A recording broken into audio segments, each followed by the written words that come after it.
How you guys doing today? It's Anthony Ganji. Welcome to another episode of Tier Talk. So, guys, we want to talk about where is Emmanuel Haro's body, right? So we got Jake convicted of murder. Looks like he's second-degree murder. Looks like he is going to be spending about over 30 years in prison. Rebecca's case is coming up in January.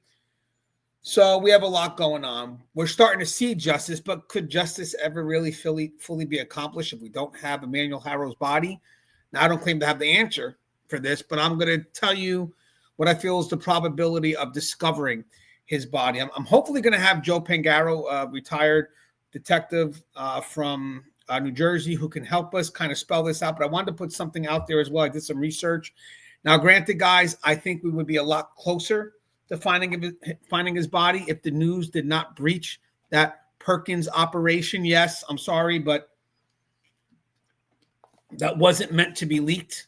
And even though the news reporter is getting credit for discovering it, if we could never find this body, I would actually look back at that leak saying, you know what? Law enforcement was onto something, and you literally leaked a secret operation that they had to pull back on. And I found that it was both for Emmanuel, for Jake, and for Rebecca.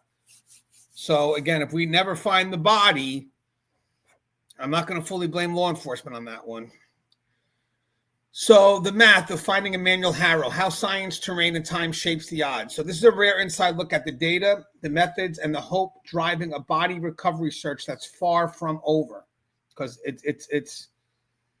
this is truly going to be hard to find his body if it still can be recovered. So Emmanuel Haro's body has never been found. His father is convicted of his murder. His mother awaits trial. Cadaver dogs have swept the terrain. Search teams have scoured every lead, and still there's silence. So when people ask, where is his body? What they're really asking is, what are the chances that it will ever be found or recovered? So the answer isn't simple, but it's measurable.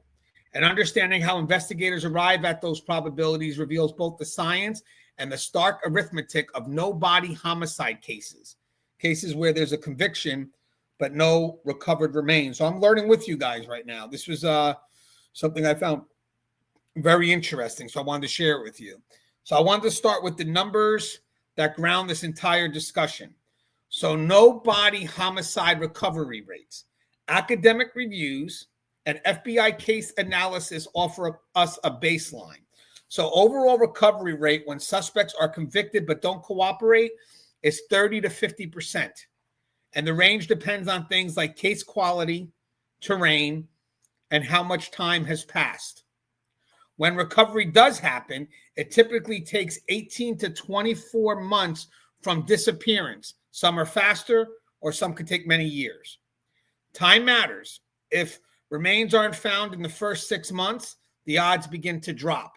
After 12 months in open outdoor settings, the drop is steeper because weather, animals, and time scatter or degrade evidence. Where these numbers come from so far, so FBI Behavioral Analysis Unit reviews from 2000 to 2020, peer-reviewed journals from Forensic Science International, and then the Journal of Forensic Sciences, and statewide reviews. So Texas Rangers, California DOJ, Florida Department of Law Enforcement. So for Emmanuel specifically, remember, they believe he may have died on August 5th. So if you go by that date, August 5th, September 5th, 1 month, October 5th, 2 months, November 5th, right now, 3 months. So believe it or not, around where January comes, when you finally do Rebecca's case, we're very close to that first 6-month window where that's the highest when it comes to success rate. So we're months out. There have been multiple professional searches. The likely environment, Southern California, desert, brush, semi-rural, is complex, hot, scrubby, uneven terrain that hides evidence well. So right now, they believe the starting probability from those factors alone are between 30 to 35%. So there's a window of hope there, but it's still low. Then you have the landfill variable, a completely different equation. Because remember, we believe Jake said he threw out the body and that waste management could have picked up the body. So how does that work? I'm sure a lot of people try to throw out evidence, because technically, to be honest with you, baby Emmanuel is evidence. It's evidence of the crime that Jake and Rebecca took part in.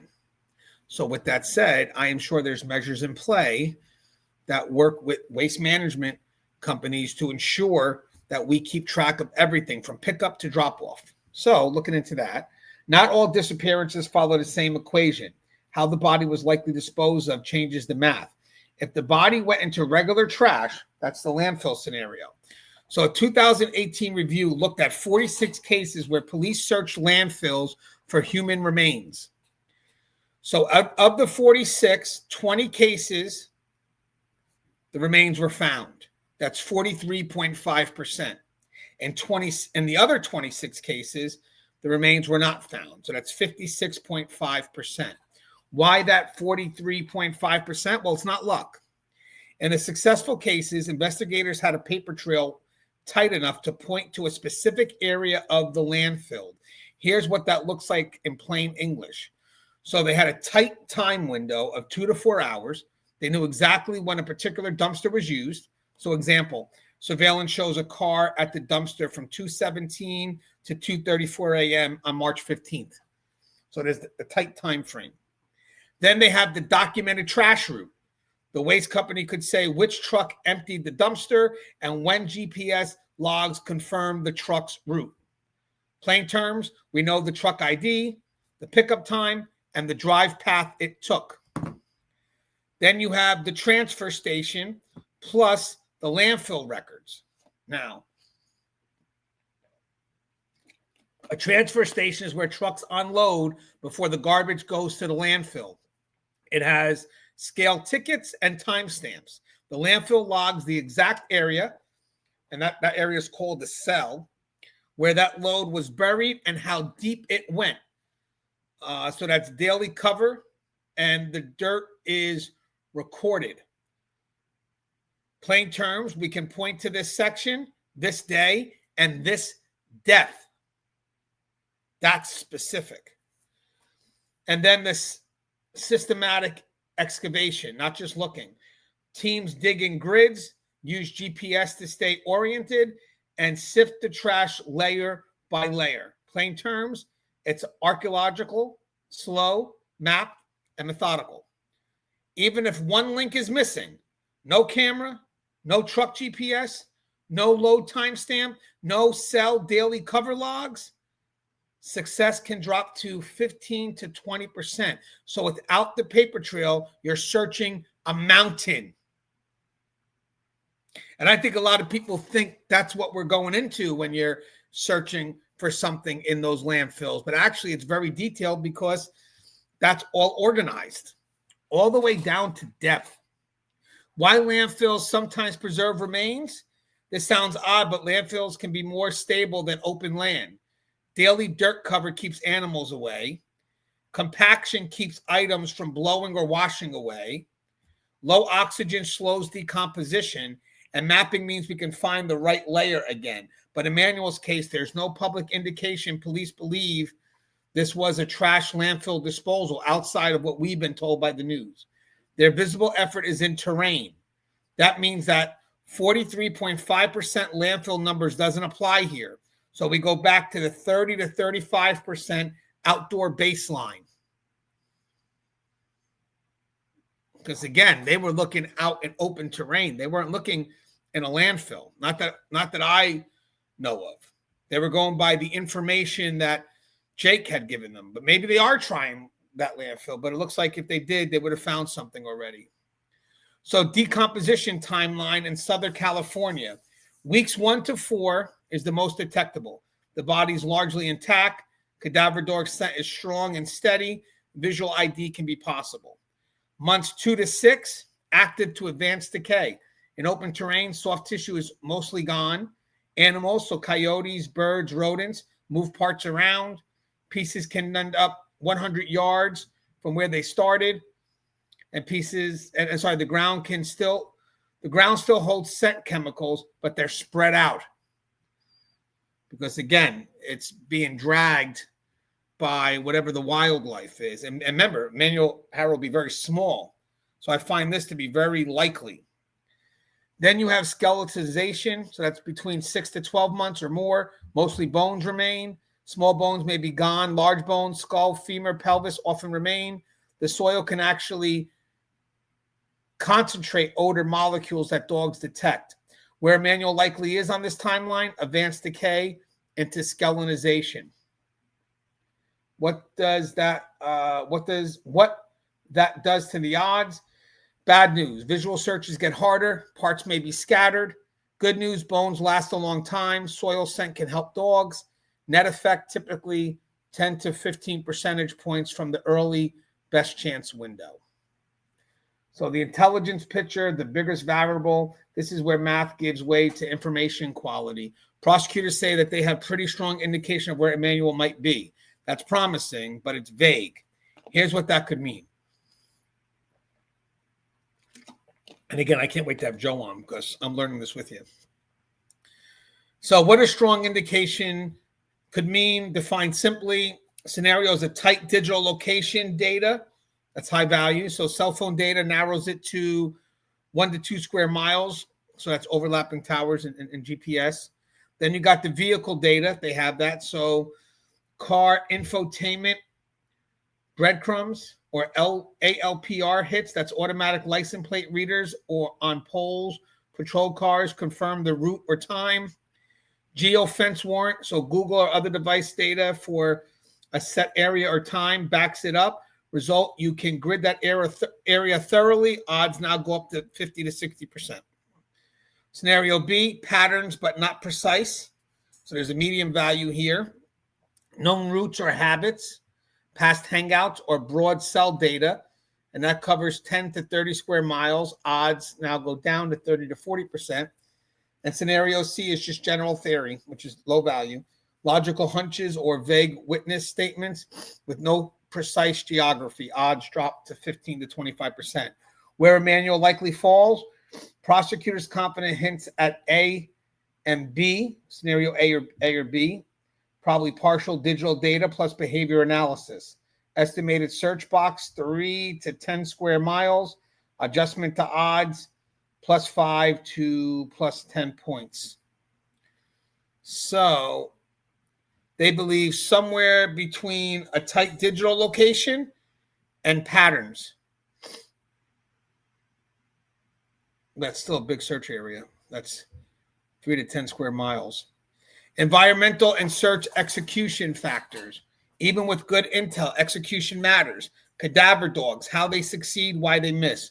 Training and team. Certified HRD, that's human remains detection dogs, can be 60 to 95% accurate depending on conditions. Dogs seasoned on older skeletal remains do better in cases like this. Multiple independent dogs, separate passes raises reliability. So they're going to go at different times. Weather, best results are around 50 to 70 degrees Fahrenheit. Light wind, slight moisture, heat, high winds, and dense brush reduce scent and slow dogs. So again, best result is around 50 to 70 degrees Fahrenheit with light winds and slight moisture. But when you have when there's heat, high winds, and dense brush, that reduces the scent and slows the dogs down. Search design, overlapping grid lines, so 50 to 70% overlap. Repeat passes across different times, conditions, and terrain. Aware planning. So basically, yeah, the weather does matter. That's why you got to do multiple passes. Because, you're looking for the ideal condition for the dog to follow. So sometimes if the weather's not where it needs to be, the dog's going to go off to wherever the wind takes them. So you want to have, as it mentioned, this makes total sense. They like that 50 to 70 degrees Fahrenheit with light wind and slight moisture because the moisture picks up the smell. If searches happen during heat waves, windy days, or through thick brush, odds can drop to 20 to 30%, even if you're in the right area. And again, that's probably why they do multiple passes, because one could be where the body could be, but the rest could be just where the wind is, where the wind's taking the smell. Scavenger scatter, why close can still miss. In the Southwest, coyotes can carry bones 150 plus yards. Smaller bones go farthest. Big bones often stay within 50 to 100 yards. Translation, if you only check the suspected spot, You can miss what got dragged just outside the core area. Grids must extend well beyond the presumed deposition point or deposition point where the body was placed. Putting it all together, the 35 to 40% estimate. So the baseline, convicted, not cooperating, outdoor disposal, that's 30 to 35%. Adjustments, upwards, plus 10 to 15. Prosecutor's confidence, plus 10 to 15. Cases still active, plus 3 for chance. One parent eventually talks. And so let's see, wait. So if we want to increase this percentage upwards by 10 to 15%, you got the prosecutor's confidence, the case is still active, and the chance one parent eventually will talk. And if it goes downwards, it's because down 10 or 15% is because time, decay, and the scatter, and then there's multiple unsuccessful searches. So again, you're at 35 to 40%. Plain meaning, out of 100 similar cases, 35 to 40 eventually find remains, 60 to 65 do not. Success usually needs a new intel break, the right season or conditions, and systematic searches.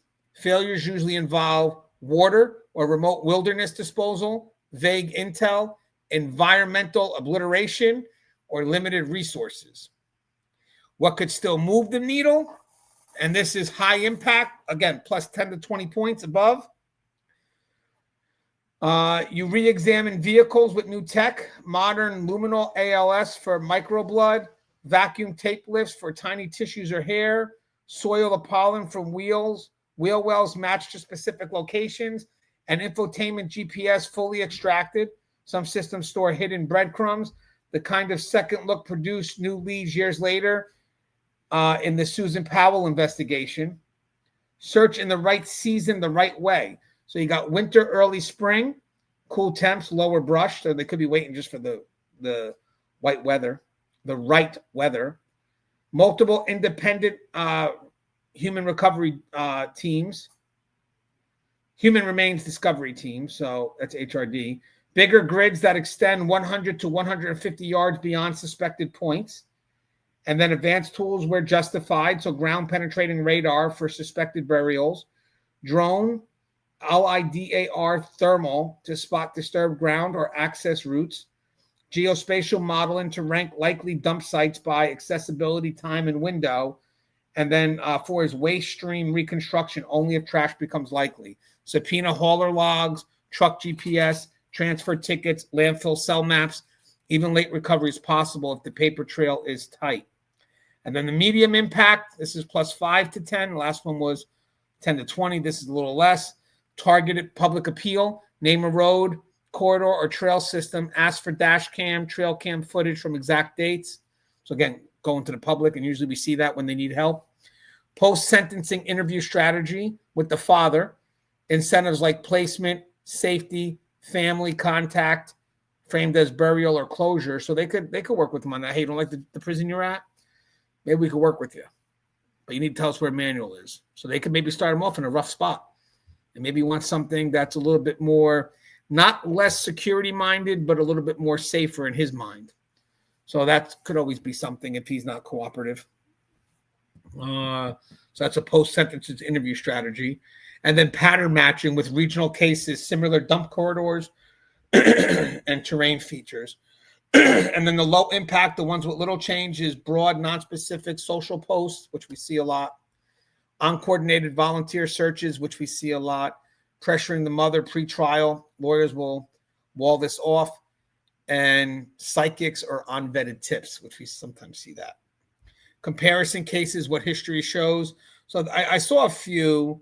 So I thought recoveries. I was looking at Lori Vallow and Chad Daybell out of Idaho, missing September 2019, found June 2020, 9 months. Key was precise phone data on a specific property.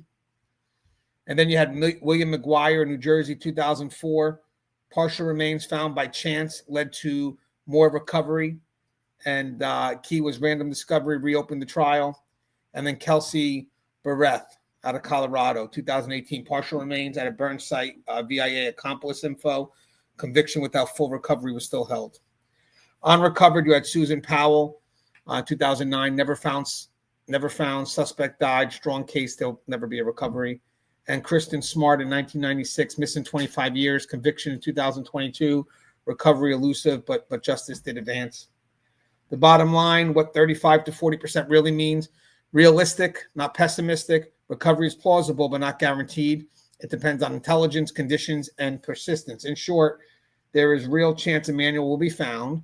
That chance improves when evidence, environment, and effort line up. It declines when time, silence, and lack of precision. For families and the public, recovery odds change over time as investigators get better data or funding, whether vegetation shifts, defendants reconsider, or someone in the public stumbles on a clue. Justice didn't depend on recovery. The conviction shows that. But recovery still matters for burial, truth, and preventing denial.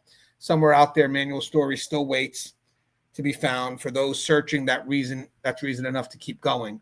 And the path forward, most valuable next steps now: re-examine vehicles with next-gen forensics, run multi-dog overlapping grid searches in winter, early spring, expand grids to cover a 100 to 150-yard scatter radius, revisit landfill only if new evidence supports it, then lock the paper trail. That could be why they're waiting. A lot of people are like, oh, you got to get back out there. But it clearly says here, if the weather isn't right, you're going off from wherever the smell or wherever the wind could take the smell. And consider precise geography-based public appeals. Each can lift the odds by 5 to 15 points. So the question isn't if Emmanuel can be found. It's when the right mix of intel, season, and persistence line up. So for now, it's a 1 in 3, not certain, not impossible, but exactly where most no body case lives. And that's using that 33 to 35% range, 1 in 3. I found this interesting. I think there's a lot there. Again, I'm learning as well. I don't claim to be an expert in any of this. I'm just trying to see where the gaps are and try to, get information I feel could be evergreen so we can learn as we go through cases like this. I figure each case has something that we could dive a little bit deeper in. So again, I don't claim to be an expert, but when I get a bigger channel and I get a little bit more exposure, I can get better guests on that can really break this down. But I think Joe would be great at this. Now that we have this, I'll send him the link and tell them that this is what I would like to discuss on a future date. But as always, guys, we'll love your thoughts. And don't forget, I have that Buy Me a Coffee. It's in the description of this video, or you can find it on the top of my page. If you guys like the content, I'd appreciate a cup of coffee. As always, guys, stay safe.